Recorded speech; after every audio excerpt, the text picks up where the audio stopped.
মুহতারাম হাজিরিন, 14 ফেব্রুয়ারিকে কেন্দ্র করে চলছে সোনার বাংলাদেশের মধ্যে বিশ্ব ভালোবাসা দিবস।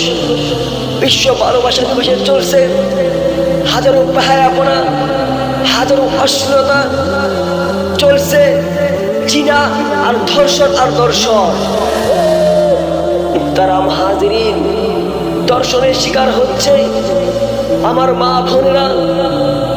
কাজেই যারা বিশ্ব ভালোবাসা দিবসকে কেন্দ্র করে আমার মা বোনদেরকে দর্শনের শিকার করতে বাধ্য করছো, তোমরা শুনে রাখো, এটা মুসলমানের দেশ।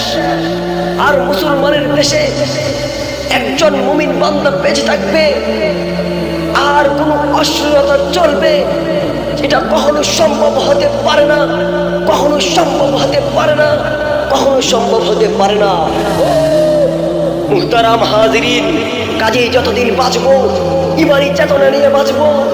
যখনই কোনো বাতিল শক্তি ইসলামকে ধ্বংস করার জন্য মাথাচাড়া দিয়ে উঠবে, তখনই তাদের বিরুদ্ধে ইমানি চেতনা নিয়ে, ইমানি তেজ নিয়ে মাঠে ময়দানে চাপিয়ে পড়বো, মাঠে ময়দানে চাপিয়ে পড়বো, ময়দানে চাপিয়ে পড়বো।